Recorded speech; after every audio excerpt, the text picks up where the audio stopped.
नवयुग की गंगोत्री से बही ज्ञान की धारा है। हम युग का निर्माण करेंगे, यह संकल्प हमारा है। हम बदलेंगे, युग बदलेगा, यही हमारा नारा है। सद्विचार घर घर पहुँचाएं, यह कर्तव्य हमारा है।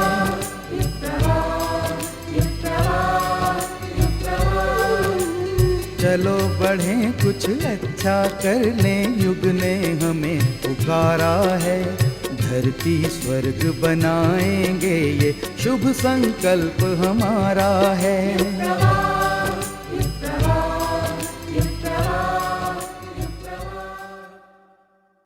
नमस्कार, युग प्रवाह में आप सबका स्वागत है। युग पुरुष पंडित श्री राम शर्मा आचार्य जी के जन्म शताब्दी वर्ष पर आप सभी को अभिनंदन। शताब्दी वर्ष सबके लिए मंगलमय हो। गुरु सत्ता का प्रेरणा प्रकाश सबको प्रकाशित करे। इसी भावना के साथ आइए सुनते हैं उन शताब्दी पुरुष की अमृत वाणी।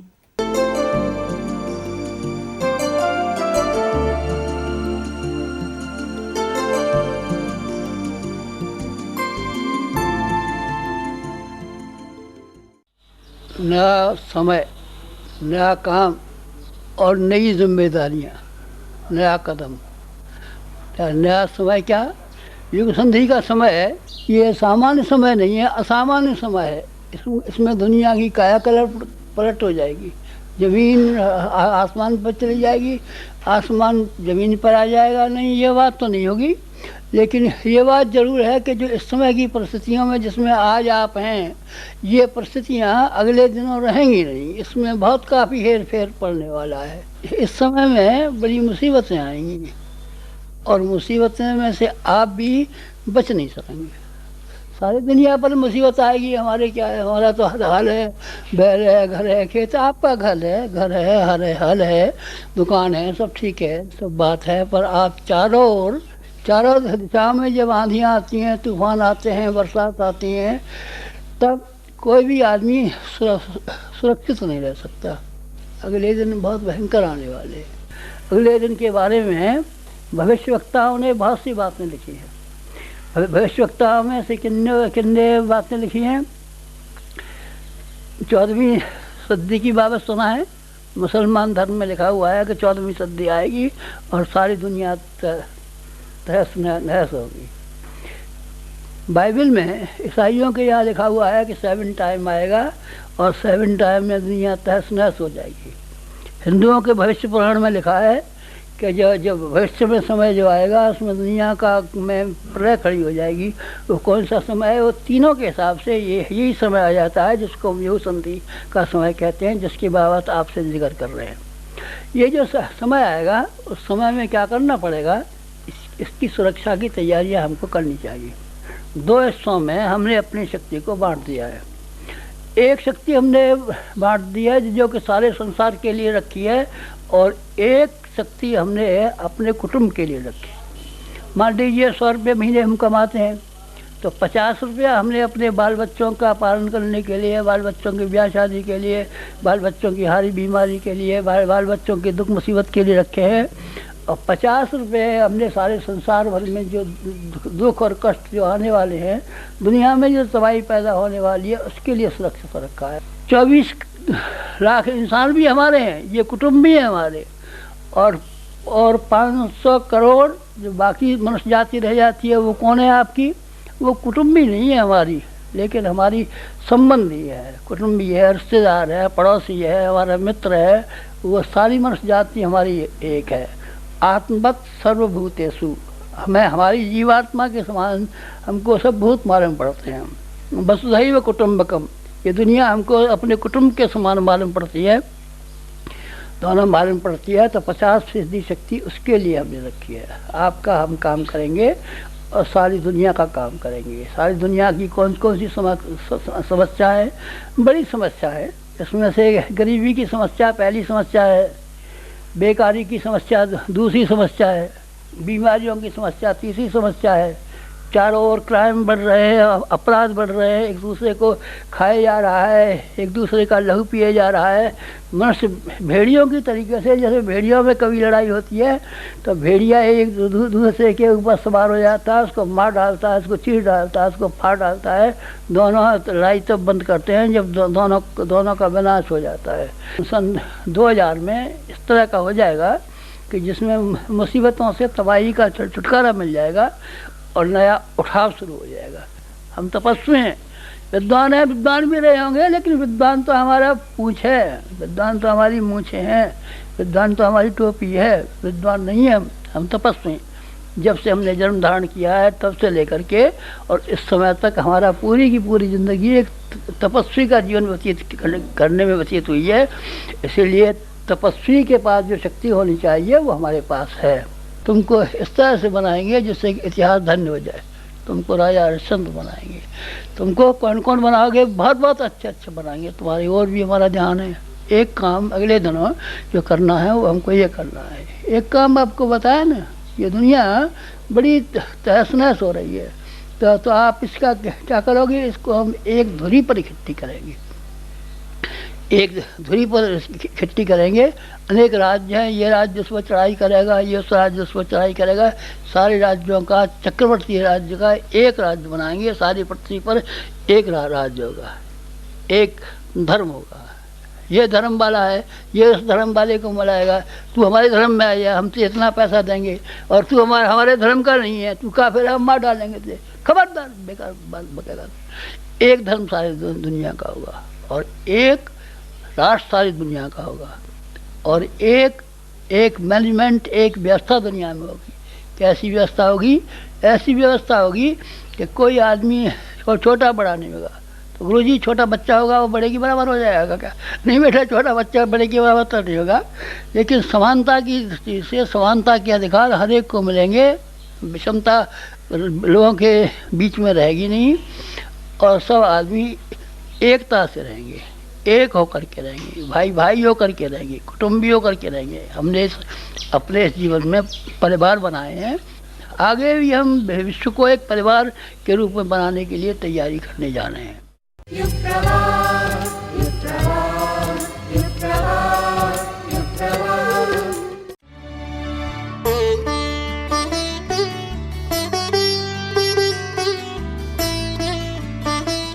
आदमी काम की अधिकता से नहीं वरन उसे भार समझकर अनियमित रूप से करने पर थकता है। पंडित श्रीराम शर्मा आचार्य।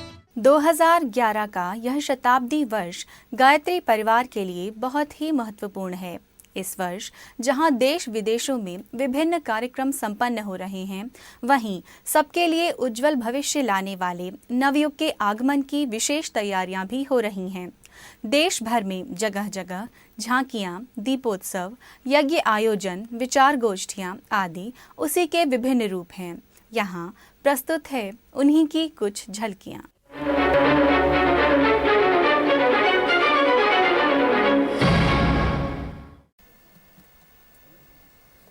नमस्कार, युग प्रवाह में आप सबका स्वागत है। हमारे आराध्य, हमारे गुरुवर की जन्म शताब्दी के शुभारंभ के अवसर पर आप सभी को भाव भरा अभिनंदन। शताब्दी वर्ष सबके लिए मंगलमय हो, इसी शुभकामनाओं के साथ इस अंक में हम शताब्दी वर्ष के नए नए समाचारों को लेकर हाजिर हैं। सबसे पहले समाचार संक्षेप में। शांति कुंज में बिखरी विशेष वासंती छटा, तीर्थ नगरी में निकली मनोहर झांकियां, एक शाम शिष्यों ने छक कर पिया गुरु प्रेम का अमृत। भगवान के घर में गंदगी की भरमार, महाशिवरात्रि पर हजारों साधकों ने की प्रज्ञेश्वर भगवान की आराधना। शताब्दी वर्ष की एक अद्भुत क्रांति गायत्री मंत्र लेखन, रशिया के लोगों ने ली गायत्री मंत्र की दीक्षा। अब समाचार विस्तार से।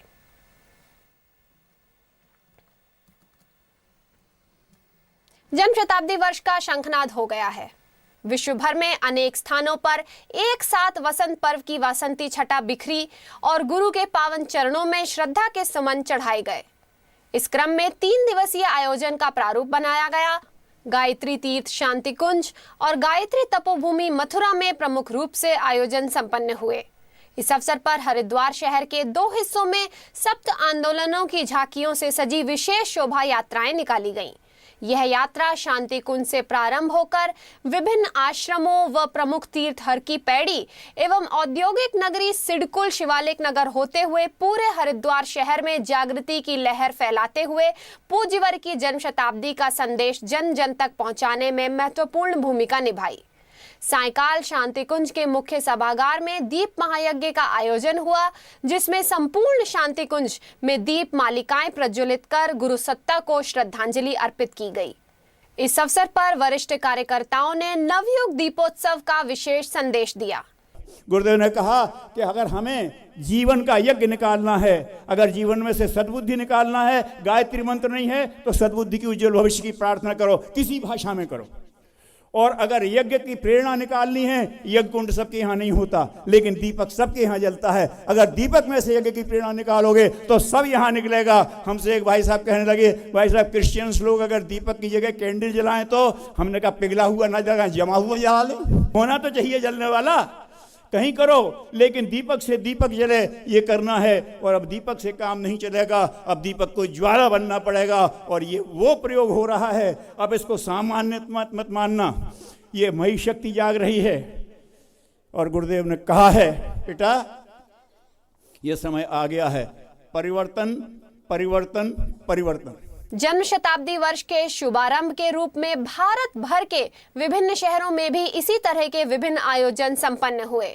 मध्य प्रदेश के बेराखेड़ा में कलश एवं वाहन रैली के साथ कार्यक्रमों का शुभारंभ हुआ। गुजरात के अहमदाबाद में नारायणपुरा शाखा द्वारा अंबिका पार्टी प्लॉट में 11 कुंडीय गायत्री महायज्ञ, नवयुग दीपोत्सव एवं प्रभात फेरी का आयोजन हुआ। साथ ही बलसाड़ में शहर के मध्य में स्थित टेलीफोन एक्सचेंज के मैदान में विराट आयोजन संपन्न हुआ और नालंदा के गायत्री शक्ति पीठ में भी इसी तरह के आयोजन संपन्न हुए।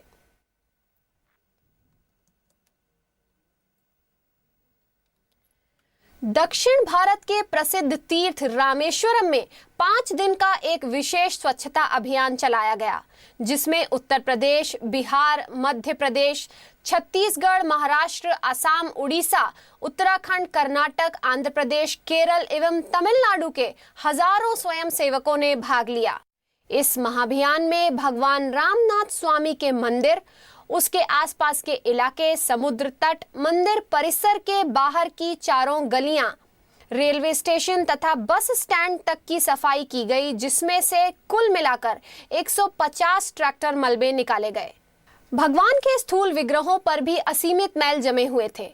इस अभियान में गायत्री परिवार के स्वयं सेवकों ने उनकी परिक्रमा पथ पर स्थापित सभी मूर्तियों को साफ किया एवं युग ऋषि पंडित श्रीराम शर्मा आचार्य जी की जन्म शताब्दी के उपलक्ष्य में 100 वृक्षारोपण किए गए।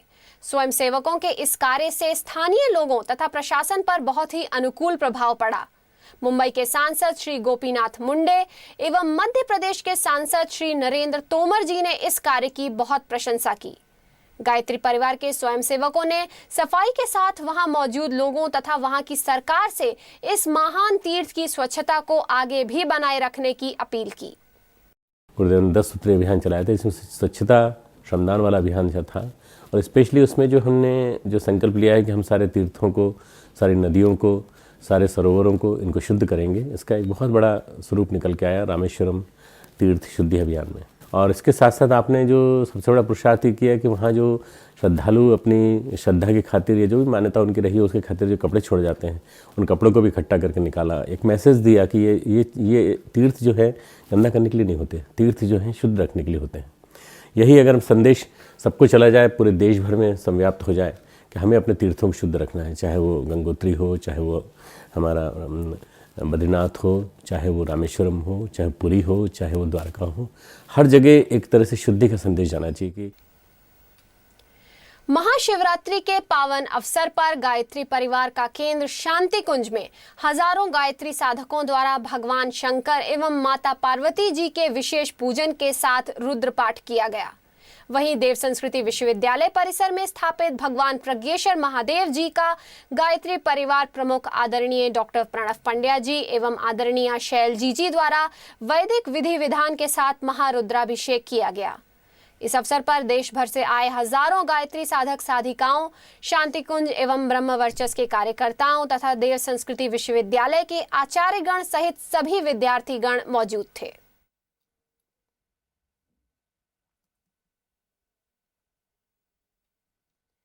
अखिल विश्व गायत्री परिवार के संस्थापक युग ऋषि वेदमूर्ति तपोनिष्ठ पंडित श्रीराम शर्मा आचार्य जी की जन्म शताब्दी वर्ष के अंतर्गत जहां देश विदेश में विभिन्न कार्यक्रम आयोजित किए जा रहे हैं, वहीं शांति कुंज के तत्वावधान में एक विशेष मंत्र लेखन अभियान का शुभारंभ महाकाल के पूजन के साथ श्रद्धेय डॉक्टर साहब एवं आदरणीय जीजी ने करवाया। यह अभियान महाशिवरात्रि से आरंभ होकर रामनवमी तक अनवरत रूप से चलेगा। इस महाअभियान के प्रारंभिक चरण में ही 15 लाख से अधिक साधक भाग ले रहे हैं। ज्ञातव्य हो कि इस अभियान में केवल 40 दिन के भीतर ही 4 अरब गायत्री मंत्र लेखन संपन्न होगा। अब तक के अभियानों में यह एक अनोखी व अद्भुत क्रांति है। आशा की जा रही है कि इस महाअभियान से जनमानस में नई चेतना जागेगी, जो नवयुग के आगमन की तैयारी में महती भूमिका निभाएगी। मंत्र लेखन करने का एक विशेष मकसद ये है कि प्रतिदिन यदि 60 मंत्र एक व्यक्ति लिखता है तो 40 दिन में 2400 मंत्र हो जाते हैं। और चूँकि 10 गुना महत्व माना जाता है, इसलिए 24,000 मंत्र लेखन के बराबर इसका पुण्य मिलता है। तो एक अनुष्ठान संपन्न हो जाएगा इन 40 दिन की अवधि में। ये विशिष्ट वेला जो है, ये 100 वर्ष बाद जो हम मना रहे हैं, विचार परिवर्तन की एक शताब्दी मना रहे हैं। विचार क्रांति को जन्म देने वाले आचार्य श्री की जन्म शताब्दी मना रहे हैं। तो ऐसे समय में मंत्र लेखन का विशेष महत्व हो जाता है, क्योंकि ये पूरी की पूरी श्रद्धांजलि उनके पावन चरणों में अर्पित की जाएगी। मंत्र लेखन जब करते हैं तो मंत्र लिखते समय जो हम करते चले जाते हैं, उसके साथ साथ हमारे दिमाग में उसके इम्प्रिंट्स बनते चले जाते हैं और उस पर भी ध्यान केंद्रित होता है। जो हम मंत्र का अर्थ है उस पर भी ध्यान केंद्रित होता है। मंत्र करते समय, जब करते समय कई बार मन इधर उधर भाग भी जाता है, पर मंत्र लेखन करते समय मन भागता नहीं है। इसलिए मंत्र लेखन का विशेष महत्व है। आप यदि चाहते हैं कि हमने तो एक मंत्र लेखन कर लिया और हम और मंत्र लेखन करना चाहते हैं, तो और दूसरी कॉपी उठा लीजिए, उसको लिखना चालू कर दीजिए। कम से कम 10 लोगों को प्रतिभागी बनाइए। इसके अलावा आप जो कर सकते हैं, चूँकि महाशिवरात्रि, उसकी शक्ति साधना पर्व, चैत्र नवरात्रि, इन सब का समन्वय बहुत अच्छा होने जा रहा है। इसलिए अगर आपके मन में आता है कि इसको हम और आगे बढ़ाएं, तो आप गायत्री जयंती से आरंभ कीजिए और गुरु पूर्णिमा तक चलाइए। गुरु पूर्णिमा से आरंभ कीजिए और उसके बाद इसको श्रावणी तक चलाइए। श्रावणी से आरंभ कीजिए और इसको आश्विन नवरात्रि तक चलाइए, जो कि लगभग इस वर्ष जो है 27-28 सितंबर की तारीखों में आ रही है। तो मैं समझता हूँ कि पूरी फ्लेक्सिबिलिटी है हमारे इस कार्यक्रम में। जन्म शताब्दी वर्ष भर ये मंत्र लेखन किया जा सकता है। आंध्र प्रदेश के नक्सलवाद प्रभावित क्षेत्र खम्मम जिले के एलेंदू में जन्म शताब्दी का शुभारंभ एक अलग ही अंदाज में किया गया। शहर के प्रतिष्ठित प्रतिनिधियों को आमंत्रित कर उनके द्वारा परम पूज्य गुरुदेव जन्म शताब्दी लोगों का विमोचन कराया गया। साथ ही शहर के 3 स्थानों पर अखंड जप नवयुग दीपोत्सव शहर के विभिन्न स्कूलों में संपन्न हुआ।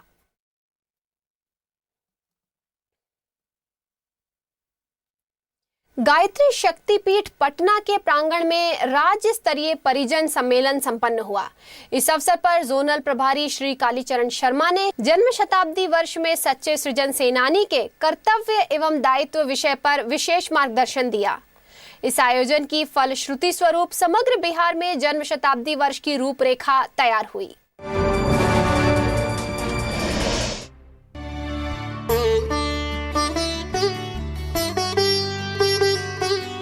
अध्यात्म मार्ग पर आगे बढ़ने के लिए सबसे बड़ी आवश्यकता है व्यक्तित्व का परिष्कार। पंडित श्रीराम शर्मा आचार्य।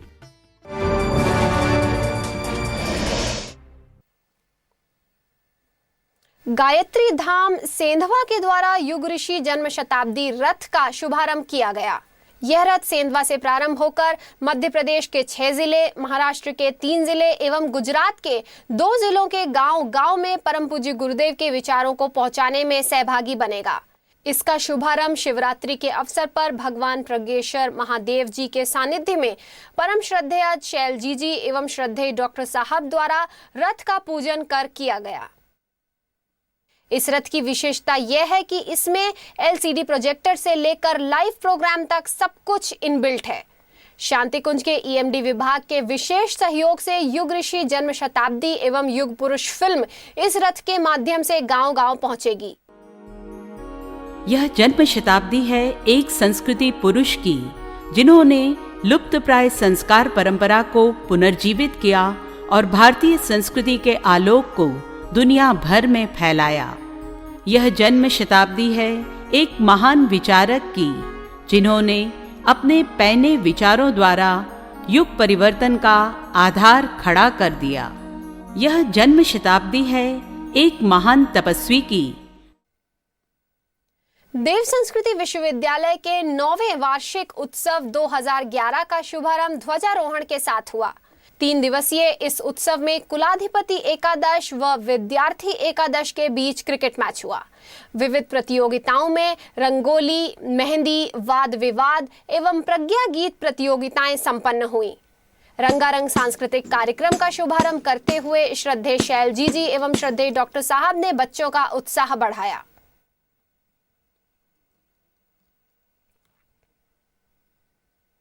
वेद माता गायत्री ट्रस्ट शांति कुंज एवं मेदांता हॉस्पिटल गुड़गांव के संयुक्त प्रयासों से देव संस्कृति विश्वविद्यालय में 2 दिवसीय निशुल्क हृदय रोग परीक्षण शिविर संपन्न हुआ।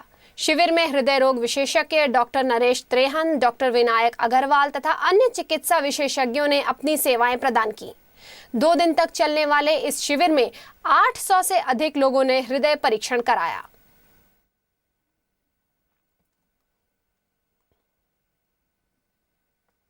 परम पूज्य गुरुदेव की जन्म शताब्दी वर्ष का दूसरा विराट आयोजन देव संस्कृति विश्वविद्यालय के नवनिर्मित मृत्युंजय सभागार में एक शाम गुरुवार के नाम भजन संध्या के रूप में संपन्न हुआ। इस अवसर पर श्रद्धेय डॉक्टर साहब एवं श्रद्धेया जीजी समेत शांति कुंज के सभी वरिष्ठ परिजनों ने भागीदारी की। शांति कुंज संगीत विभाग के गायक वृंदों तथा देव संस्कृति विश्वविद्यालय के सांस्कृतिक प्रकोष्ठ के छात्रों द्वारा विभिन्न प्रस्तुतियां प्रस्तुत की गईं। आज की प्यारी शाम पूज्य गुरुवर के नाम, आज की प्यारी शाम पूज्य गुरुवर के नाम। अमन शांति का सारे जग को देगी ये पैगाम। आज की प्यारी शाम पूज्य गुरुवर के नाम, आज की प्यारी शाम पूज्य गुरुवर के नाम।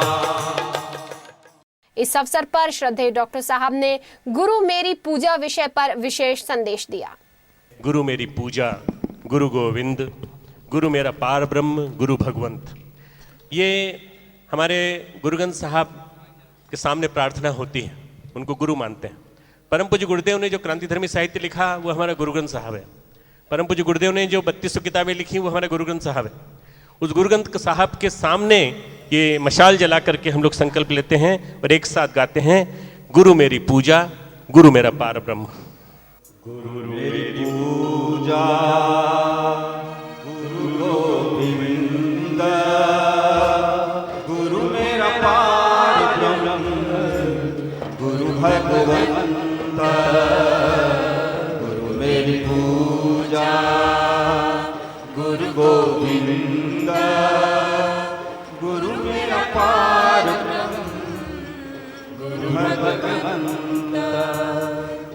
गुरु मेरी साधना, गुरु उपासना, गुरु मेरी साधना, गुरु उपासना, गुरु मेरी प्रार्थना, गुरु आराधना, गुरु मेरी प्रार्थना, गुरु आराधना, गुरु मेरी पूजा,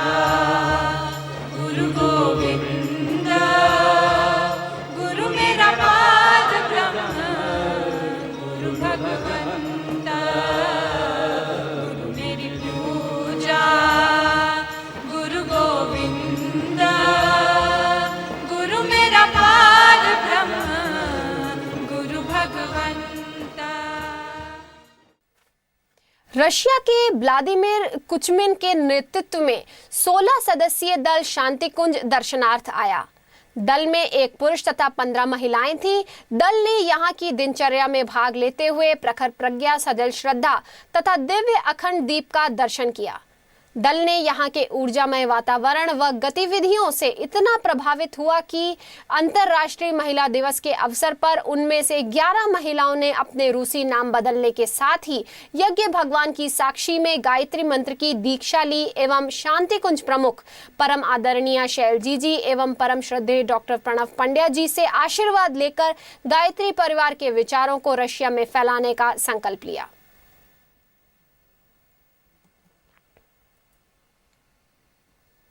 गायत्री परिवार साकेत नगर देवास के परिजनों ने 62वां गणतंत्र दिवस बड़े धूमधाम के साथ मनाया। आयोजन में मुख्य अतिथि के रूप में सुश्री दुर्गा दीदी एवं विशेष अतिथि के रूप में महेश आचार्य जी थे।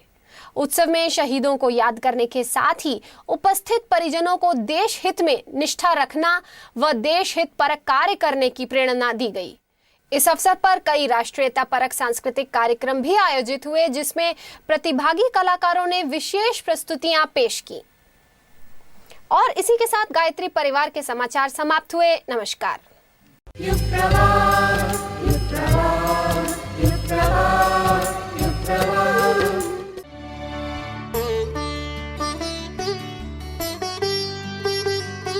अहंकार मनुष्य को उसी प्रकार खा जाता है जैसे कपड़े को कीड़े।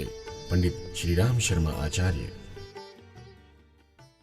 बात करते तो सभी हैं, पर बातों से क्या होता है? सत्य वही जानता है जिसकी रगों में एहसास गुजरता है। गुरु कृपा, गुरु आशीर्वाद भी एक ऐसा ही सत्य है जिसको सिर्फ अनुभव के द्वारा ही जाना जा सकता है, और यह अनुभव आता है उन्हीं महान गुरु की विशेष कृपा से। आइए आपको मिलाते हैं एक ऐसे ही शिष्य से जिनको सद्गुरु का आशीर्वाद मिला और उनका जीवन निहाल हो गया। तो आइए सुनते हैं उन्हीं की जुबानी सुरभित स्मृतियों में। अखंड मंडलाकारं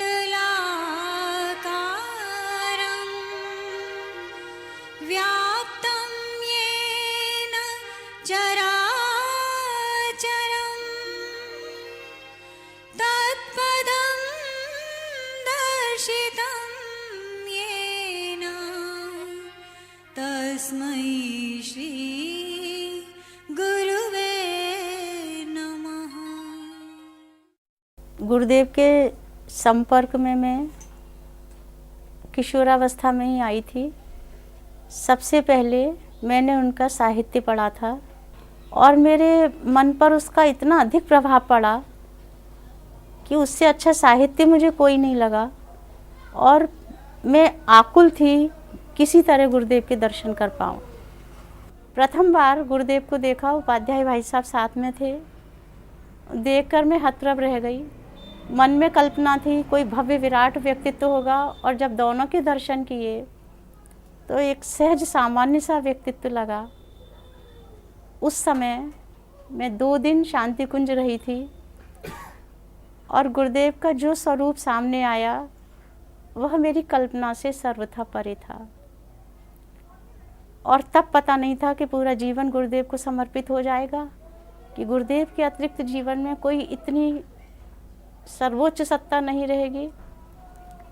जो कुछ है वो गुरु का ही है, जो कुछ है वो गुरु को ही समर्पित है। गुरुदेव की जो सबसे बड़ी महत्ता थी वो देने की भावना थी। वो सदा ये कहते थे, जैसे उपनिषद कहते ना, दो उपनिषदों का बहुत बड़ा सिद्धांत है, जो कुछ है तुम्हारे पास दो। तो गुरुदेव में मैंने पाया वो देने को आतुर रहते थे। मैं 1 दिन के 2 दिन के लिए शांति कुंज गई थी। गुरुदेव बार बार मुझसे आग्रह करते रहे, कुछ तो तू मांग। तो मैंने कहा, गुरुदेव कुछ भी नहीं, आपका आशीर्वाद है। कि नहीं, कुछ तो तुझे मांगना पड़ेगा। कोई बेटी पिता के हाथ से खाली घर जाती है? कुछ तो तू मांग, कुछ तो तुझे मांगना ही पड़ेगा। तो बड़ा सहज भाव से बिना सोचे समझे मैंने कह दिया, ठीक है, मुझे लेखिका बना दीजिए। क्योंकि गुरुदेव का लेखन मेरे अंतस मन में पूरी तरह से आप्यायित कर चुका था, आह्लादित कर चुका था, उसको तरंगित कर चुका था।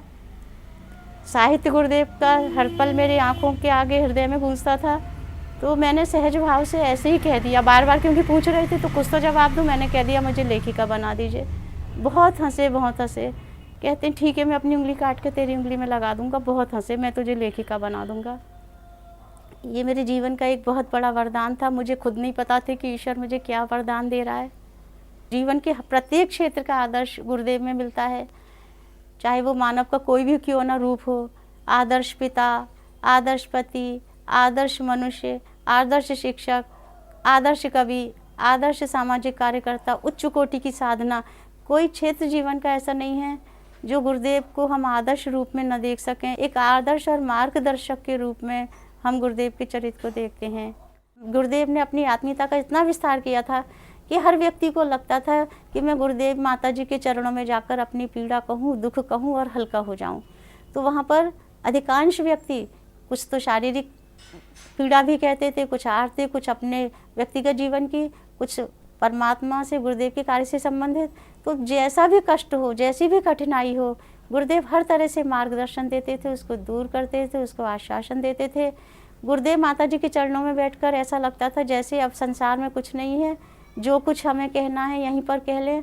और जब उनके पास से आते थे तो इतना हल्कापन लगता था कि अब हमारा ये दुख संकट दूर हो गया।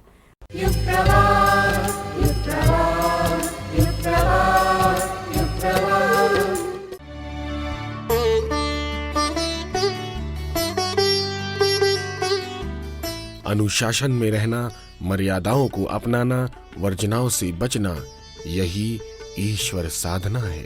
पंडित श्रीराम शर्मा आचार्य। जीवन का कोई ठिकाना नहीं, पता नहीं कल किस रूप में सामने आए। अतः हमें आज के बारे में सोचना चाहिए और उसका सदुपयोग करना चाहिए। आज के भोगमय जीवन से मुंह मोड़कर उसे योग की ओर उन्मुख करना चाहिए और उसका अभ्यास कर सुखी समुन्नत जीवन का आनंद लेना चाहिए। तो आइए सीखते हैं योग, करते हैं अभ्यास और पीते हैं उसका अमृत।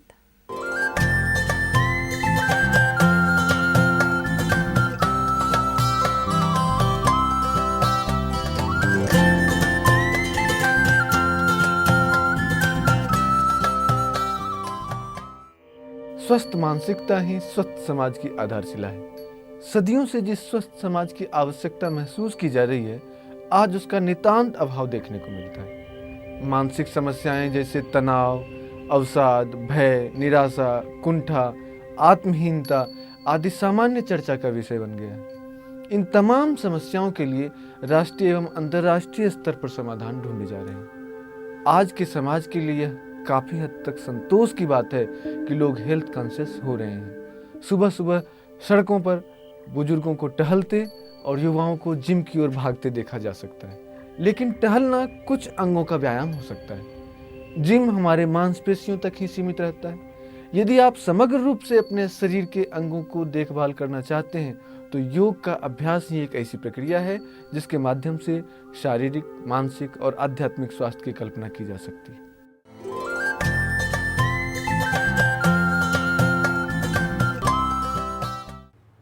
आइए आसनों से पूर्व अब हम प्रारंभ करते हैं वार्म अप एक्सरसाइज, जो कि हमारी बॉडी को हीट अप करता है, हमारे जॉइंट्स को खोलता है, मसल्स को लूज करता है और हमें तैयार करता है आसनों के अभ्यास के लिए। जंपिंग एक्सरसाइज से हम प्रारंभ करेंगे वार्म अप एक्सरसाइज। आइए प्रारंभ करें। अपने दोनों पैरों को आपस में मिला के रखेंगे, दोनों हाथों को मोड़कर कमर के पास लाएं और प्रारंभ करें जंपिंग एक्सरसाइज। इजी जंप से प्रारंभ करेंगे। 1 2 3 4 5 6 continue 1 to 20 time. Easy jump.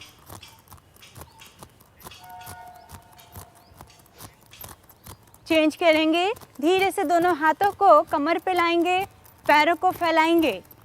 1 2 3 4 5 6 continue 1 to 20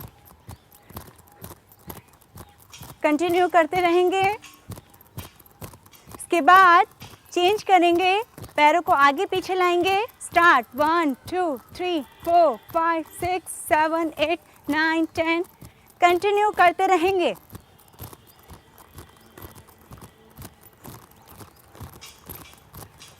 change करेंगे हाथों के साथ 1 2 3 4 5 6 लगातार चेंज करेंगे 1 to 20 टाइम करने के बाद 1 2 3 4 5 6 7 8 9 10 1 to 20 टाइम। उसके बाद easy jump, normal breathe,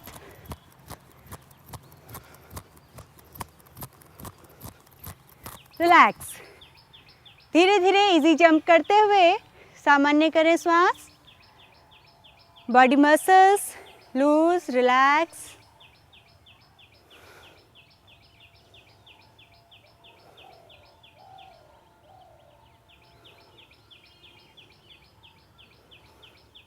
easy jump के बाद रिलैक्स होंगे, normal breathing, body muscles loose relax.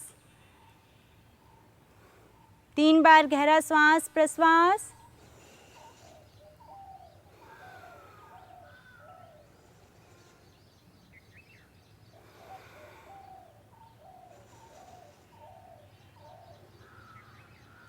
तीन बार गहरा श्वास प्रश्वास करने के बाद सामान्य करें श्वासों को, नॉर्मल ब्रीदिंग।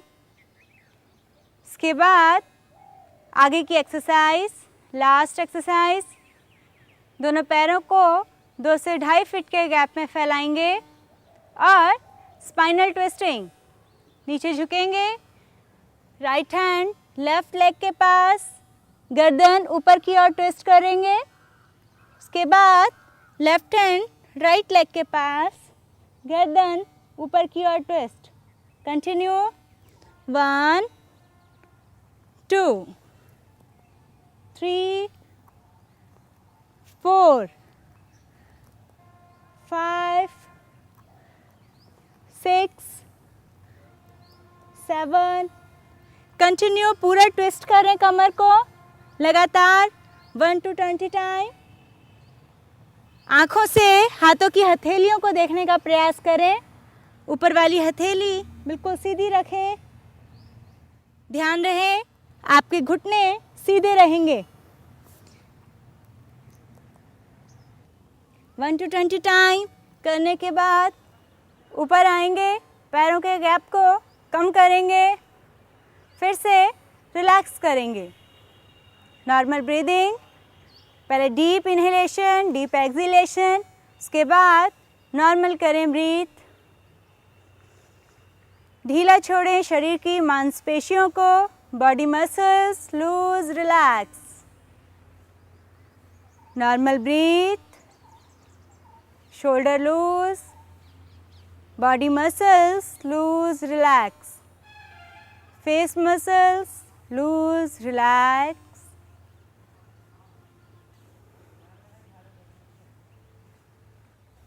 धीरे से आंखों को खोलेंगे। आप चाहें तो शवासन की स्थिति में लेट के भी विश्राम कर सकते हैं।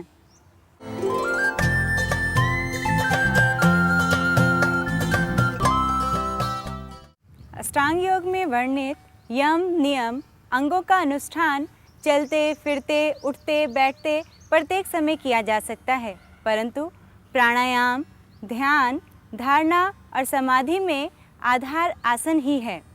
आसन की स्थिरता में ही इन सब की सिद्धि निर्भर करती है। आध्यात्मिक तथा मानसिक उन्नति के साथ शारीरिक स्वास्थ्य के लिए भी योगासन पूर्णतः उपयोगी एवं अनुकूल है। आप भी इनसे लाभ उठाकर स्वास्थ्य, सुडौल, सुंदर शरीर वाले तथा दीर्घ आयु वाले बन सकते हैं। इसके लिए आज हम आपको बताते हैं उष्ट्रासन का अभ्यास। उष्ट्रासन संस्कृत में ऊँट को उष्ट कहा जाता है। इस आसन को करते हुए हमारे शरीर की आकृति ऊँट के समान हो जाती है, इसीलिए इसको उष्ट्रासन कहा जाता है। उष्ट्रासन नेत्रों के विकार तथा फेफड़े संबंधी रोगों में विशेष रूप से लाभकारी होता है। ये आसन पाचन शक्ति में वृद्धि करता है, हृदय विकार दूर करता है। इसी के साथ कुछ सावधानी भी हमें इस आसन में रखनी पड़ती हैं। सर्वाइकल स्पॉन्डिलाइटिस, डायरिया, हेडेक तथा हाइपरटेंशन वाले इसका अभ्यास न करें।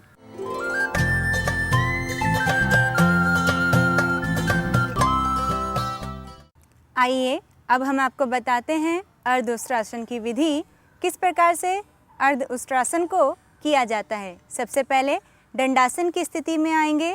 आपके दोनों पैर बिल्कुल सीधे, पंजे खींचे रहेंगे, दोनों हाथ बटक्स के पास रहेंगे, आपकी कमर गर्दन बिल्कुल सीधी रहेगी।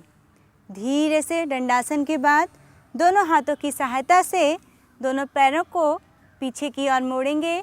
आपकी एड़ियाँ बटक्स के नीचे रहेंगी, दोनों हाथ घुटनों के ऊपर। यह है आपकी वज्रासन की स्थिति। अर्धउष्ट्रासन के लिए धीरे से दोनों हाथों को ऊपर उठाएंगे, बटक्स को ऊपर उठाएंगे और धीरे धीरे पहले दाहिने हाथ को ऊपर की ओर ले जाते हुए एड़ियों से लगाएंगे। उसके बाद बाएं हाथ को ऊपर ले जाते हुए एड़ियों से लगाएंगे। इसमें आपकी कमर में हल्का सा कर्व आएगा। ध्यान रहे, अर्धउष्ट्रासन की पूर्ण स्थिति में आपकी श्वास प्रश्वास सामान्य चलेगी। पीछे जाते हुए श्वास को छोड़ेंगे और पुनः वापस आते हुए इसी विपरीत क्रम में हम हाथों को वापस लाएंगे और पूर्व स्थिति में आएंगे। ध्यान रहे, आसन करते हुए किसी तरह की जल्दबाजी, किसी तरह का कोई झटका हाथों में और कमर में न दें। क्षमता अनुसार आप अपने घुटनों के बीच में गैप भी ले सकते हैं। दोनों पैरों के बीच 1 से 1.5 फीट का गैप लें। दोनों हाथों को कमर के पीछे की तरफ रखें और शरीर को ढीला छोड़ें, पैरों को ढीला छोड़ें।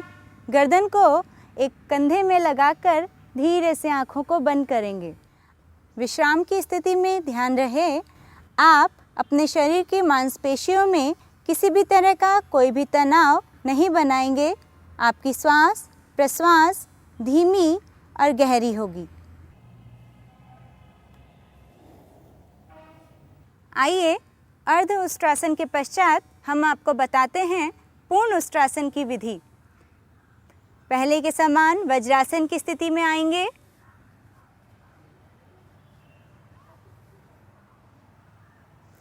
पूर्ण उष्ट्रासन की स्थिति में दोनों हाथों को श्वास लेते हुए ऊपर उठाएंगे, कमर को सीधा करेंगे। श्वास को छोड़ते हुए दोनों हाथों को एक साथ पीछे ले जाते हुए एड़ियों पे रखेंगे। ध्यान रहे, पूर्ण स्थिति में आप चेहरे को जितना अंदर की ओर ले जाएंगे उससे उतना ही ज़्यादा लाभ मिलेगा। पर ध्यान रहे, किसी भी प्रकार की ज़बरदस्ती न करें, क्षमता अनुसार करने का प्रयास करें। क्षमता अनुसार आप पैरों के पंजों पे भी चेहरे को रख सकते हैं। प्रारंभ करते हैं पूर्ण उष्ट्रासन की प्रैक्टिस।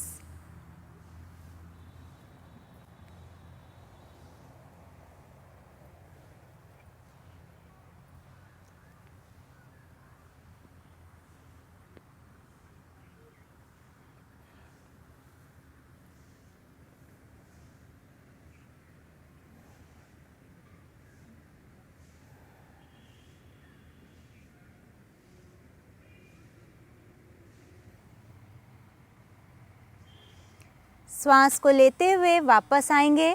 श्वास को छोड़ते हुए पुनः हाथों को वज्रासन की स्थिति में रखेंगे। काउंटर पोज शशांक आसन वज्रासन को करने के पश्चात प्रारंभ करेंगे। हाथों को ऊपर करने के पश्चात श्वास को छोड़ते हुए आगे की ओर झुकेंगे।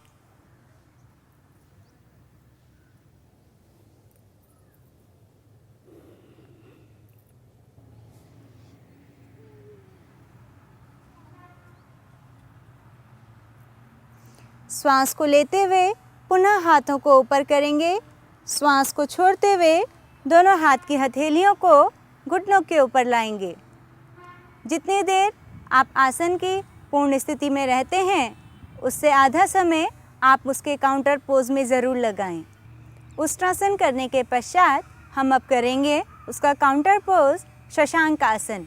शशांक आसन की स्थिति में धीरे से दोनों हाथों को श्वास लेते हुए ऊपर ले जाएंगे,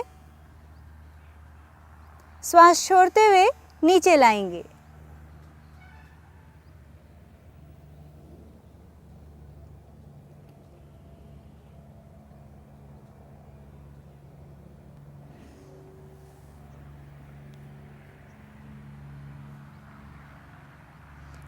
शशांक आसन की स्थिति में शरीर को ढीला छोड़ने के पश्चात श्वास लेते हुए ऊपर आएंगे। श्वास छोड़ते हुए पुनः हाथों को घुटनों के ऊपर रखेंगे, वज्रासन की स्थिति।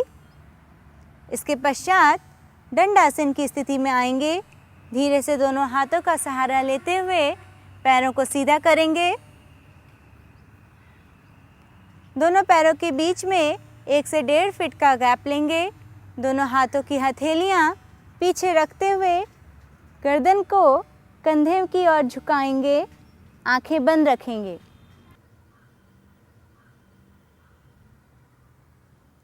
विश्राम की स्थिति में 3 बार गहरा श्वास प्रश्वास करने के पश्चात अपनी श्वासों को सामान्य करें। जब आपके शरीर में आसन से उत्पन्न हुई संवेदनाएं समाप्त हो जाएं, उसके बाद आप सहज स्थिति में आएंगे।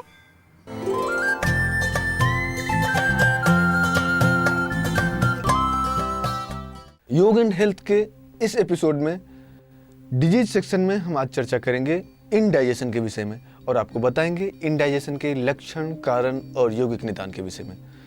इनडाइजेशन या अजीर्ण पाचन तंत्र से संबंधित एक बहुत ही कॉमन डिसऑर्डर है। हाइपर एसिडिटी की तरह ही इस समस्या से ग्रस्त लोगों की संख्या भी बहुत ज़्यादा है। यह कभी भी किसी को भी कम समय या ज़्यादा समय के लिए हो सकती है। आयुर्वेदिक ग्रंथों में अजीर्ण की वजह मंदाग्नि यानी कि जठराग्नि का मंद हो जाना बताते हैं।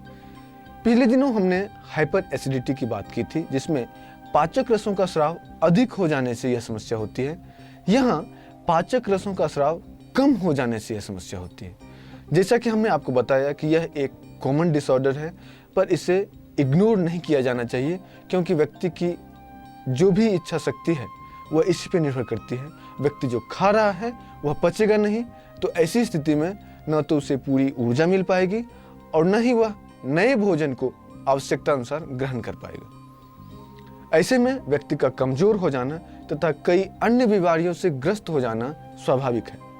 तो आइए आज हम इनडाइजेशन के लक्षण, कारण एवं बायोमैकेनिज्म के साथ साथ उसके यौगिक निदान पर प्रकाश डालेंगे।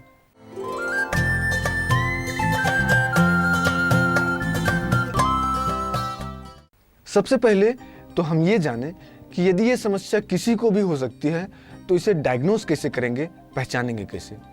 दरअसल ये समस्या ऊपरी पाचन प्रणाली की है। इसके लिए इसमें स्टमक और आसपास के क्षेत्र प्रभावित होते हैं। यह प्रभाव कुछ ऐसा होता है कि पेट में भारीपन बना रहता है, भूख नहीं लगती, खट्टी तीखी डकारें आती हैं, आलस्य बना रहता है, किसी काम में मन नहीं लगता, कभी कभी पेट में तेज दर्द के साथ शौच जाने की इच्छा होती है, लेकिन पेट साफ नहीं होता। ऐसी कई तरह की परेशानियां होती हैं जिससे यह समस्या पहचानी जा सकती है। इन सभी तरह की अस्त व्यस्तता की वजह है हमारी खुद की अस्त व्यस्तता। मुख्य रूप से भोजन की अनियमितता एवं जीवन शैली या अनियमित दिनचर्या, जैसे दिन में सोना, रात में जगना। इसके अलावा यह समस्या भी साइकोसोमैटिक हो सकती है, यानी मानसिक समस्याएं जैसे चिंता, तनाव, भय, क्रोध आदि भावनात्मक असंतुलन भी इस समस्या के कारण है। आयुर्वेदिक ग्रंथों में इसे कफ की प्रधानता यानी वात, पित्त, कफ में से कफ की वृद्धि की वजह से जठराग्नि का मंद हो जाना और उसकी वजह से इंडाइजेशन का हो जाना कहा गया है। इस समस्या के दौरान हमारे डाइजेस्टिव सिस्टम में एक तरह से असंतुलन आ जाता है, यानी पाचक रसों का स्राव कम हो जाता है, जिसकी वजह से स्टमक में आया हुआ भोजन छोटी आंत में उतरता ही नहीं, स्टमक में बना रहता है। जो कुछ थोड़ा भोजन काइम में कन्वर्ट होकर ड्यूडेनम के माध्यम से जेजेनम तक पहुंचना भी है, उसमें ड्यूडेनम के कम स्राव के कारण उसका आसानी से एब्जॉर्प्शन नहीं हो पाता और वो वहीं छोटी आंत में रखा रहता है, बड़ी आंत में जाता नहीं। ऐसे में हमारी बॉडी सेल्फ डिफेंस मैकेनिज्म के तहत इसे बगैर पचे ही शरीर से बाहर निकालने का प्रयास करती है और इसकी वजह से उदर में मांसपेशियों में ऐंठन के साथ साथ दर्द होता है और थोड़ी थोड़ी देर में टॉयलेट जाना पड़ता है। जब तक पूरी पाचन प्रणाली स्वस्थ नहीं हो जाती, नए भोजन की इच्छा ही नहीं होती, क्योंकि न पाचक रसों का स्राव संभव है और न ही नए भोजन के लिए स्थान रिक्त होता है। ऐसी स्थिति में उस अधपचे भोजन को पचाने के लिए कई तरह की दवाइयों का सहारा लिया जाता है, परंतु इसमें हमारी खुद से भोजन को पचा लेने की क्षमता घटती जाती है और व्यक्ति कुछ भी खाने से पहले या तुरंत बाद में दवाइयां लेने को मजबूर हो जाता है। बेहतर यह है कि हम अपने शरीर के सिस्टम को स्ट्रांग होने दें तथा खुद से भोजन को पचाने की क्षमता विकसित होने दें। स्टमक एवं इंटेस्टाइन के मसल्स को एक्टिव व इफेक्टिव तरीके से कार्य करने का मौका दें। योग का अभ्यास यहाँ अकर्मण्य हो गए शरीर को गति देता है, जिससे कि मांसपेशियां एक्टिव होती हैं, साथ ही अंदर पड़े अधपचे भोजन को निकालकर नई तरीके से डाइजेस्टिव सिस्टम को वर्क करने की पूरी सिचुएशन क्रिएट करता है। इसके लिए सर्वप्रथम क्रियाओं में वमन एवं लघु संग प्रक्षालन करना उपयोगी होता है। यदि प्रक्षालन संभव न हो तो एनिमा आदि का सहारा लिया जा सकता है।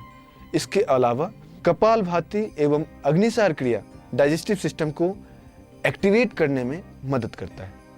आसनों के क्रम में ताड़ासन, तिर्यक ताड़ासन, कटी चक्रासन, सूर्य नमस्कार या प्रज्ञा योग व्यायाम एवं शवासन के साथ साथ वज्रासन, शशांकासन, भुजंगासन आदि का अभ्यास उपयोगी होता है। इस समस्या से लंबे समय तक ग्रस्त होने की वजह से जीवनी शक्ति के कमजोर हो जाने का डर रहता है। इसलिए इन समस्याओं से निपटने के लिए प्राणायाम करना आवश्यक भी है और जरूरी भी। मुख्य रूप से नाड़ी शोधन एवं अनुलोम विलोम प्राणायाम सर्वाधिक उपयोगी अभ्यास हैं। साथ ही सूर्य भेदन एवं शविता ध्यान भी इस रोग में अत्यंत लाभदायक हैं। इस विषय में हम आगे भी आपको बताते रहेंगे। तब तक के लिए धन्यवाद।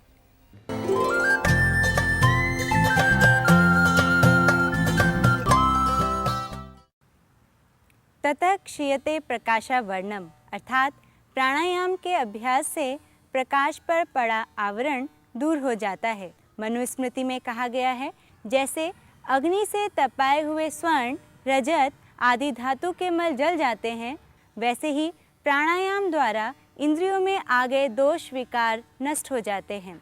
प्राणायाम का प्रभाव केवल इंद्रियों तक ही सीमित नहीं है, इससे देह, प्राण, मन के विकारों को भी दूर किया जा सकता है। तो आइए हठ योग में ऐसे ही प्रभावशाली प्राणायामों में से एक भस्त्रिका प्राणायाम की जानकारी आज हम आपको देते हैं। भस्त्रिका प्राणायाम को भस्त्रिका प्राणायाम क्यों कहते हैं, इसके बारे में हम आपको बताते हैं। भस्ता यानी कि लोहार की धौंकनी, प्राणायाम अर्थात प्राणों का विस्तार। इस प्राणायाम में लोहार की धौंकनी के समान वायु को आवाज़ के साथ भीतर बाहर लेते और छोड़ते हैं, इसलिए इस प्राणायाम को भस्त्रिका प्राणायाम कहते हैं। भस्त्रिका प्राणायाम से वात, पित्त, कफ आदि दोष दूर होते हैं तथा जठरा अग्नि प्रदीप्त होती है। शरीर के विषाक्त तत्वों को नष्ट करता है ये प्राणायाम, फेफड़ों के वायु कोशों को खोलता है। योग्य गुरु के मार्गदर्शन से लेकर धैर्यपूर्वक तथा सावधानी के साथ अभ्यास करने पर कुंडलिनी महाशक्ति जागृत होती है।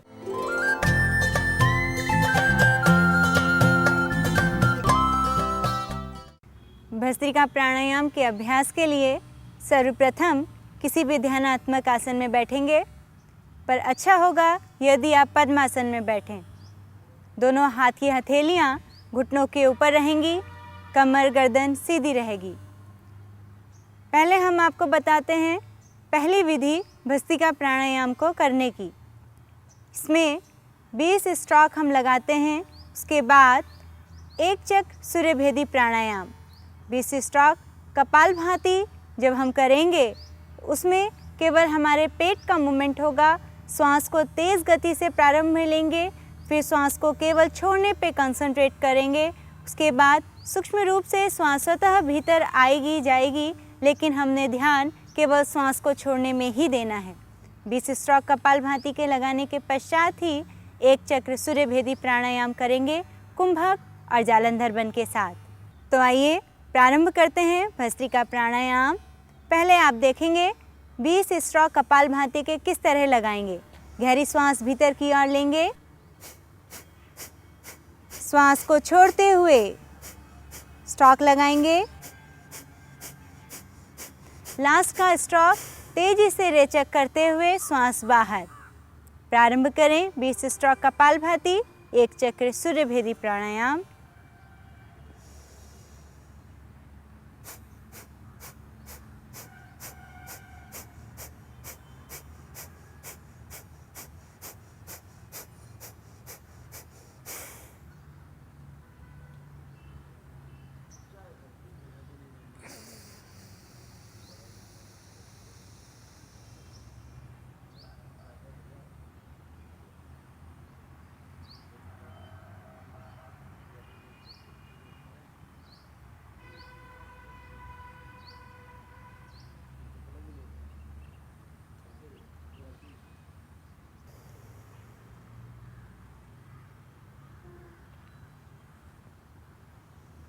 लगातार इस प्राणायाम का अभ्यास करते रहें। ध्यान रहे जब आप स्ट्रोक लगाएंगे उसमें किसी भी तरह के आपके चेहरे में कोई सिकुड़न, कोई तनाव नहीं आएगा, केवल आपके पेट वाले भाग में ही गति होगी। पेट की मांसपेशियां आगे पीछे गति करेंगी। आपके दोनों हाथ दृढ़ता के साथ घुटनों के ऊपर रहेंगे। ध्यान रहे जब आप सूर्यभेदी प्राणायाम कर रहे हैं तब दृढ़ता के साथ कुंभक और जालंधर बंद लगाएंगे। बंद की स्थिति में आप किसी भी तरह का श्वास प्रश्वास नहीं करेंगे, केवल अंतः कुंभक लगा के श्वास को भीतर ही रोक के रखेंगे। धीरे से जब आप गर्दन सीधी करेंगे उसी के बाद आप प्रश्वास करेंगे, श्वास को बाहर निकालेंगे। इसी प्रकार लगातार भस्त्रिका प्राणायाम का अभ्यास करते रहें। आइए अब हम आपको बताते हैं भस्त्रिका प्राणायाम की दूसरी विधि। दूसरी विधि में दोनों नासिका छिद्रों से गहरा श्वास भीतर की ओर लेंगे और दोनों नासिका छिद्रों से ही श्वास बाहर की ओर निकालेंगे। लगातार दोनों नासिका छिद्रों से श्वास भीतर और बाहर लेने की प्रक्रिया करते रहेंगे। प्रारंभ में 1 से 20 बार तक आप श्वास लेंगे और छोड़ेंगे। क्षमता अनुसार आप धीरे धीरे लंबे अभ्यास से इस नंबरिंग को बढ़ा भी सकते हैं। प्रारंभ करेंगे।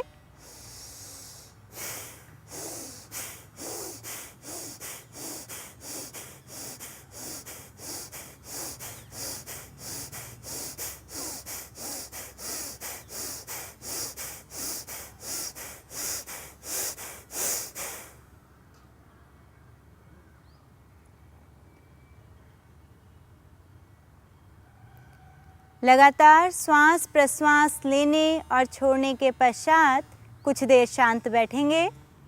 श्वास प्रश्वास की गति पर अपनी सजगता को बनाए रखेंगे।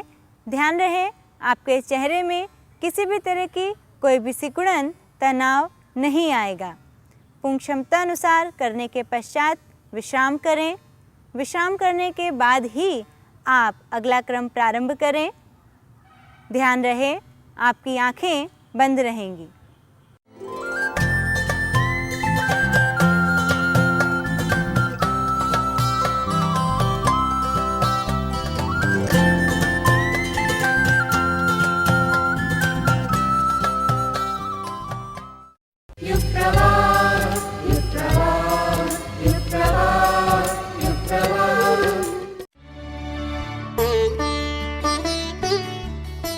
अपने मन पर विजय प्राप्त करना सबसे बड़ी विजय है।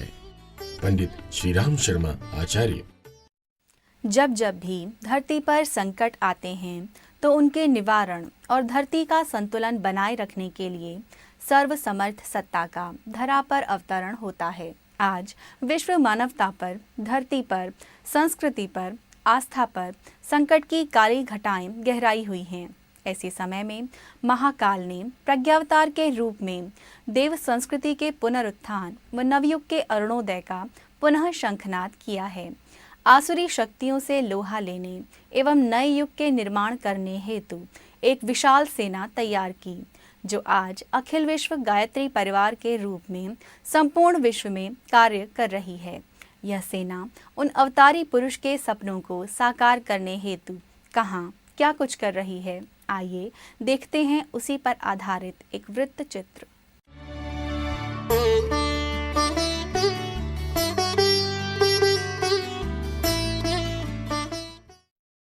यदा यदा हि धर्मस्य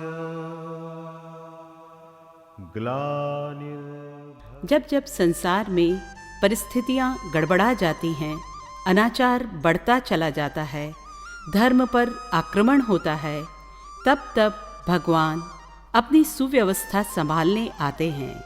यह भगवान का आश्वासन है।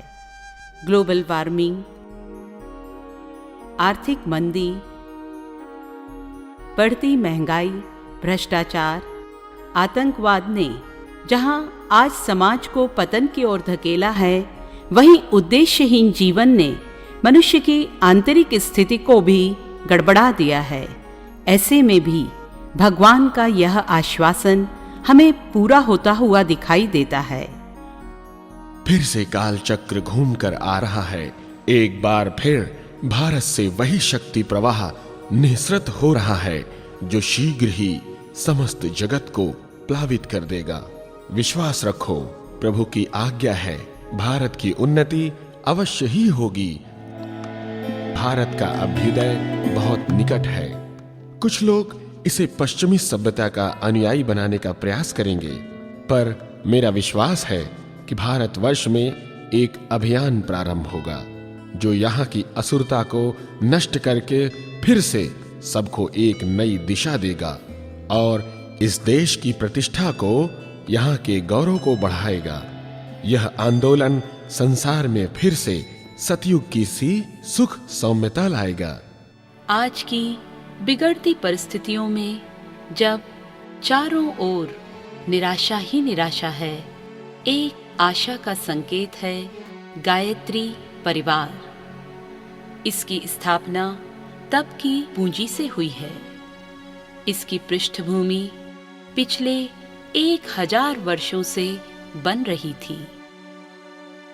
आद्य शंकराचार्य, संत कबीर, समर्थ गुरु रामदास, संत ज्ञानेश्वर, स्वामी रामकृष्ण परमहंस, स्वामी विवेकानंद, महर्षि रमण, श्री अरविंद के पश्चात 20 सितंबर सन 1911 अश्विन त्रयोदशी को आगरा जिले के आंवलखेड़ा ग्राम में एक दिव्य शिशु का अवतरण हुआ। यही शिशु अपनी युवावस्था में श्री राम मत एवं बाद में गायत्री माता के वरद पुत्र, आध्यात्मिक जागरण के पुरोधा, प्राचीन ऋषि परंपरा के उन्नायक, युग दृष्टा, वेद मूर्ति, तपोनिष्ठ पंडित श्री राम शर्मा आचार्य जी के नाम से जाने गए। यह जन्म शताब्दी है एक संस्कृति पुरुष की, जिन्होंने लुप्तप्राय संस्कार परंपरा को पुनर्जीवित किया और भारतीय संस्कृति के आलोक को दुनिया भर में फैलाया। यह जन्म शताब्दी है एक महान विचारक की, जिन्होंने अपने पैने विचारों द्वारा युग परिवर्तन का आधार खड़ा कर दिया। यह जन्म शताब्दी है एक महान तपस्वी की। मौन तपस्या करने वाले इस साधक ने गुरु सत्ता के परोक्ष निर्देश पर रविंद्रनाथ टैगोर से शांति निकेतन में, गांधी जी से साबरमती में तथा योगीराज अरविंद से पौंडीचेरी में सत्संग कर आध्यात्मिक क्षेत्र के माध्यम से व्यक्ति निर्माण और युग निर्माण का बीड़ा हाथ में लिया। पूरे भारत की यात्रा उनने की।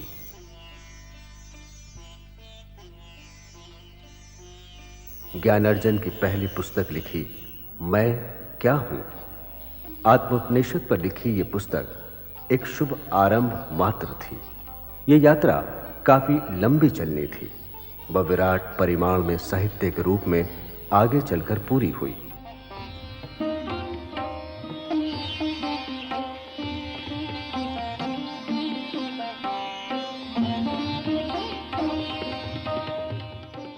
दीपक एक ही जलाया गया था, किंतु देखते देखते अनेक दीपक जलते गए और संगठन विनिर्मित हो गया। 1960-61 में दिव्य सत्ता के निर्देशों पर आचार्य श्री हिमालय यात्रा पर गए। दुर्गम हिमालय में वे 1.5 वर्ष तक रहे। कठोर तप किया। प्रकृति के सानिध्य में अकेले कैसे रहा जा सकता है, इसकी साक्षी स्वरूप सुनसान के सहचर पुस्तक लिखी।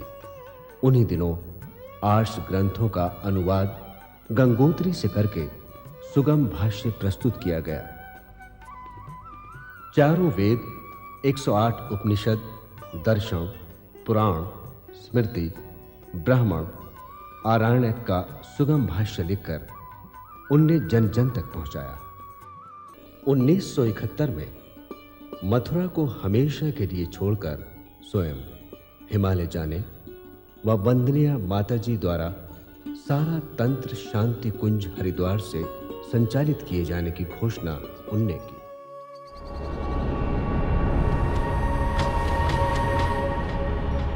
हरिद्वार, इसी भूमि को देवात्मा हिमालय के दिव्य क्षेत्र का प्रवेश द्वार कहा जाता है। यहीं गंगा पहली बार पहाड़ों से निकलकर मैदानी भागों में प्रवेश करती हैं। इसी दिव्य तथा रमणीक स्थल पर स्थित है लगभग 200 एकड़ में स्थित युग तीर्थ शांति कुंज। युग दृष्टा पंडित श्री राम शर्मा आचार्य जी तथा वंदनीय माता भगवती देवी द्वारा सन 1971 में स्थापित शांति कुंज नैतिक, सामाजिक तथा आध्यात्मिक उत्थान के एक विराट आंदोलन के रूप में उभरा है। सन 1984 में पूज्यवर ने सूक्ष्मीकरण साधना में प्रवेश किया। इसी वर्ष भारत भर में 108 कुंडीय महायज्ञों, राष्ट्रीय एकता सम्मेलनों तथा विश्वव्यापी क्रांतिकारी दीप यज्ञों की श्रृंखला प्रारंभ की गई। उन्होंने जीवन के उत्तरार्ध में क्रांतिधर्मी साहित्य का लेखन व आने वाले 10 वर्षों के लिए परिजनों के मार्गदर्शन हेतु अखंड ज्योति पत्रिका का संपादन किया। वसंत पर्व 1990 पर उन्होंने भविष्य की रीति नीति तथा 6 माह बाद महाप्रयाण की घोषणा की। अपना कार्यभार व शक्ति वंदनीय माताजी को हस्तांतरित कर 2 जून 1990 को गायत्री जयंती के दिन स्वेच्छा से समाधि लेते हुए महाप्रयाण किया। 27 जून 1991 को भारत सरकार ने पूज्य गुरुदेव के सम्मान में डाक टिकट जारी किया। गायत्री जयंती 1992 को पूज्य गुरुदेव की पुण्यतिथि पर शांति कुंज हरिद्वार में ऐतिहासिक शपथ समारोह संपन्न हुआ, जिसमें उत्कृष्ट स्तर के 1 लाख परिजनों ने भागीदारी की तथा देव संस्कृति के विस्तार की शपथ ली। इसी के साथ Leicester, Toronto, Los Angeles, Chicago सहित देश के विभिन्न स्थानों में अश्वमेध यज्ञ संपन्न हुए।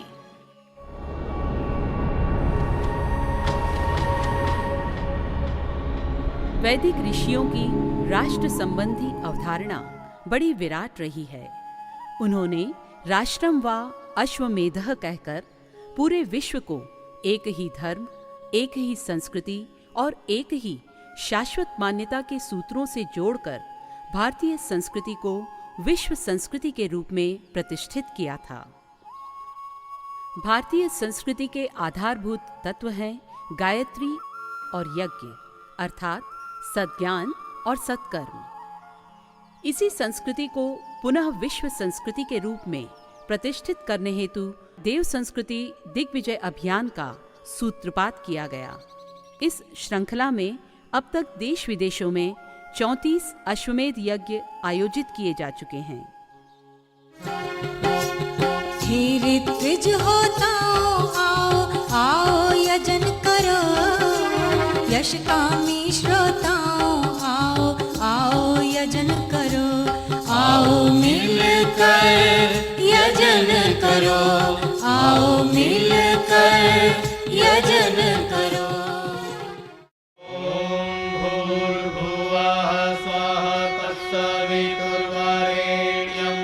भर्गो देवस्य धीमहि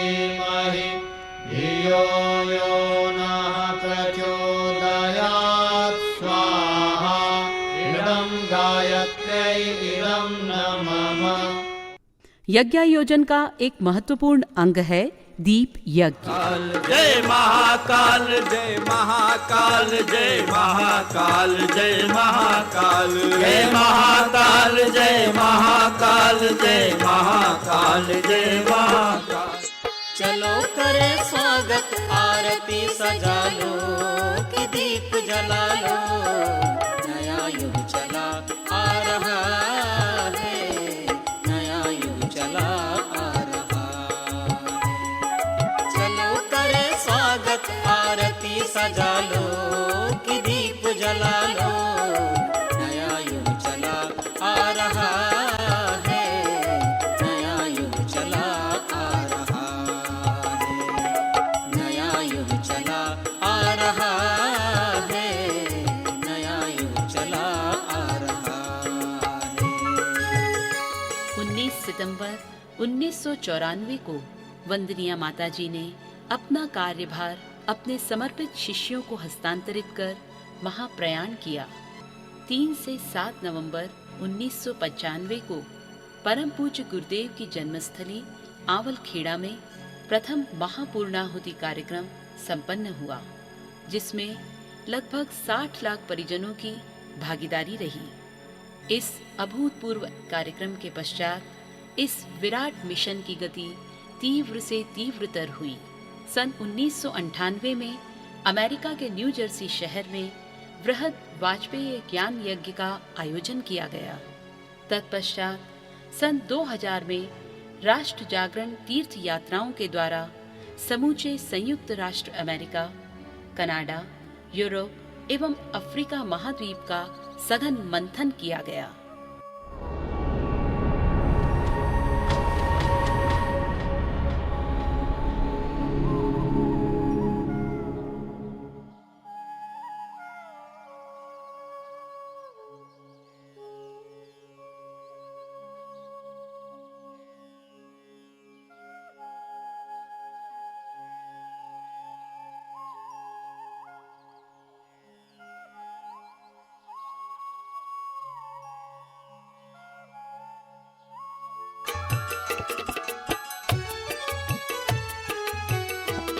होता है सारे विश्व का कल्याण यज्ञ से, जल्दी प्रसन्न होते हैं भगवान यज्ञ से। होता है सारे विश्व का कल्याण यज्ञ से, जल्दी प्रसन्न होते हैं भगवान यज्ञ से।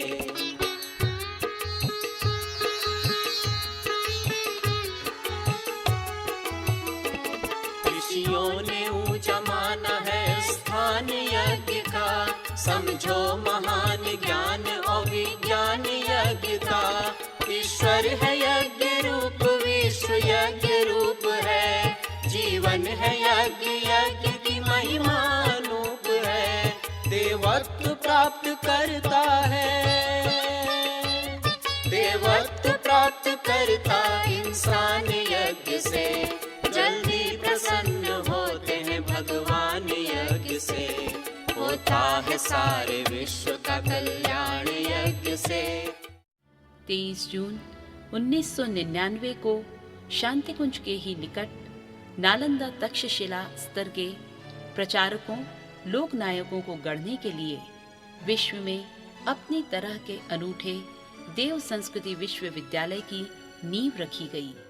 इस विश्वविद्यालय को आधुनिक गुरुकुल के रूप में विकसित किया जा रहा है। हिमालय के प्राकृतिक सौंदर्य से आच्छादित ये विश्वविद्यालय लगभग 85 एकड़ क्षेत्र में फैला है। प्राचीन नालंदा व तक्षशिला विश्वविद्यालयों की परंपरा में विकसित किए जा रहे इस शिक्षण संस्थान में प्राचीन भारतीय विज्ञान के अंगों योग, आयुर्वेद, ज्योतिर्विज्ञान और जीवन साधना के विभिन्न पहलुओं के अध्ययन और शोध पर यहां विशेष ध्यान दिया गया है। विश्वविद्यालय वर्तमान में योग विज्ञान एवं समग्र स्वास्थ्य, व्यावहारिक योग एवं मानव उत्कर्ष, नैदानिक मनोविज्ञान, कंप्यूटर साइंस, पत्रकारिता एवं जनसंचार, भारतीय संस्कृति एवं पर्यटन अध्ययन, अप्लाइड एजुकेशन में मास्टर्स डिग्री प्रदान कर रहा है। प्राचीन ज्ञान विज्ञान के साथ यहाँ अंग्रेजी, देव भाषा संस्कृत सहित विभिन्न भाषाओं में विद्यार्थियों को निष्णात किया जाता है। पूर्णतः आवासीय इस विश्वविद्यालय में सभी विषयों के लगभग 1000 विद्यार्थी साथ साथ रहकर एक समय में विद्याध्ययन करते हैं। इनमें देश के 20 से अधिक प्रांतों के अलावा कई देशों के विद्यार्थी शामिल हैं। पाठ्यक्रम की अवधि खत्म होने के बाद विषय का व्यावहारिक ज्ञान कराने के लिए इंटर्नशिप कराई जाती है। देव संस्कृति विश्वविद्यालय ने इंटर्नशिप की नई परिभाषा गढ़ी है, जिसके अनुसार समाज के लिए उपयोगी लोक सेवी कार्यकर्ताओं की नई पीढ़ी तैयार करने हेतु सभी विषयों में 3 माह की अवधि इंटर्नशिप हेतु रखी गई है। वर्ष 2002 से 2009 तक हिमाचल से लेकर तमिलनाडु तक और राजस्थान से लेकर सिक्किम तक 22 से अधिक राज्यों में विश्वविद्यालय की 559 टोलियों ने देव संस्कृति के आलोक को पहुंचाया है। इन टोलियों ने 12,500 से अधिक 5 दिवसीय योग शिविर और 24,000 से ज्यादा स्वास्थ्य प्रबंधन, मनोवैज्ञानिक चिकित्सा, ग्राम विकास, पर्यावरण संरक्षण, जल संरक्षण, आपदा प्रबंधन प्रशिक्षण जैसे अन्य कार्यक्रम संपन्न कराए हैं। देव संस्कृति विश्वविद्यालय की स्थापना के मूल उद्देश्यों में जीवन प्रबंधन तथा व्यावहारिक एवं वैज्ञानिक अध्यात्मवाद का प्रशिक्षण देना प्रमुख है। इस हेतु वैज्ञानिक अध्यात्मवाद विभाग की स्थापना पृथक से की गई है। विश्वविद्यालय के कुलाधिपति डॉक्टर प्रणव पंड्या स्वयं श्रीमद् भगवत गीता, साधना और ध्यान के गुण सूत्र विद्यार्थियों को समझाते हैं तथा व्यक्तित्व परिष्कार हेतु उन्हें मार्गदर्शन देते हैं। सारे शिक्षण के मूल में है यहाँ प्रत्येक पाठ्यक्रम आरंभ करने से पहले संपन्न होने वाले ज्ञान दीक्षा समारोह। एक विशेष वातावरण में कुलाधिपति स्वयं छात्र छात्राओं को दीक्षित करते हैं, जिसका प्रभाव शिक्षण काल में सदैव रहता है। विद्यार्थियों को शिक्षण से संबंधित आधुनिक साधन सुविधाएं भी निःशुल्क प्रदान की गई हैं। इंटरनेट शिक्षण, कंप्यूटर प्रशिक्षण सभी पाठ्यक्रमों का अभिन्न अंग है। पंचकोणीय विशाल चैतन्य भवन में अंतर्राष्ट्रीय संस्कृति अध्ययन केंद्र के अलावा 2 बड़े कंप्यूटर लैब, जहां इस भवन की विशेष शोभा है, वहीं इस भवन से चल रही स्वास्थ्य और प्रसार सेवाओं का लाभ जनमानस सहजता से प्राप्त कर रहा है। इस विश्वविद्यालय को राष्ट्रीय एवं अंतर्राष्ट्रीय स्तर की स्थापना बनाने की दिशा में एक महत्वपूर्ण कदम है। यहाँ से विभिन्न क्षेत्रों में शुरू किए गए दूरस्थ शिक्षा केंद्र। विश्वविद्यालय की एक प्रमुख विशेषता है सेवा। जन सामान्य की सेवा के लिए विश्वविद्यालय में योग आरोग्य पॉलीक्लिनिक की शुरुआत हुई है, जहां एक छत के नीचे विभिन्न लाभदायी चिकित्सा पद्धतियों में शिक्षण, शोध और स्वास्थ्य सेवाएं उपलब्ध हैं। विश्वविद्यालय में शिक्षा, स्वास्थ्य, स्वावलंबन आदि विषयों पर राष्ट्रीय सेमिनारों के माध्यम से देश विदेश के प्रमुख विद्वान भागीदारी करते हैं। विश्वविद्यालय के युवा संगठन डिवाइन इंडिया यूथ एसोसिएशन दिया ने नई पीढ़ी में भारतीय संस्कारों को पुनःरोपित करने का बीड़ा उठाया है। विश्वविद्यालय में कई नए निर्माण प्रगति पर हैं। इनमें विशाल ऑडिटोरियम, पीएचडी छात्रावास, विद्यापीठ भवन सहित विभिन्न निर्माण शामिल हैं। नए आवासीय परिसर के निर्माण के साथ ही निकट भविष्य में इस विश्वविद्यालय से लगभग 10,000 विद्यार्थियों को शिक्षण देने की योजना है। यह जन विश्वविद्यालय पूर्णतया स्वायत्तीय है एवं भारतीय संस्कृति में आस्था रखने वाले भावनाशील परिजनों के अंशदान से संचालित है। इस विराट विद्या केंद्र में उन व्यक्तियों के अंशदान की आहुतियों की अपेक्षा रखी गई है जो देव संस्कृति को विश्व संस्कृति बनाना चाहते हैं। ऋषि युग्म प्रणीत उज्जवल भविष्य के अवतरण के संकल्प को साकार करने को दृढ़ प्रतिज्ञ शांति कुंज का सूत्र वाक्य है, हम सुधरेंगे युग सुधरेगा, हम बदलेंगे युग बदलेगा। जिन्हें तमिश्रा चिरस्थायी लगती हो वे अपने ढंग से सोचें, पर हमारा दिव्य दर्शन उज्जवल भविष्य की झांकी करता है। लगता है इस पुण्य प्रयास में सृजन की पक्षधर देव शक्तियां प्राणपण से जुट गई हैं। इसी सृजन प्रयास के एक अकिंचन घटक के रूप में हमें भी कुछ कारगर अनुदान प्रस्तुत करने का अवसर मिल रहा है। इस सुयोग सौभाग्य पर हमें अतीव संतोष है और असाधारण आनंद भी। यह हमारे सपनों का संसार है। इनके पीछे कल्पनाएं अटकलें काम नहीं कर रही हैं, वरन अदृश्य जगत में चल रही हलचलों को देखकर इस प्रकार का आभास मिलता है जिसे हम सत्य के अधिकतम निकट देख रहे हैं। अब नवयुग की गंगोत्री से वही ज्ञान की धारा है। Join hands with Global Gayatri Parivar in its endeavor for social reconstruction. With personality development programs, youth camps, excellence in corporate culture, women empowerment campaign, propagation of scientific spirituality, thought transformation movement, we are making a change in people's life. हम युग का निर्माण करेंगे, यह संकल्प हमारा है।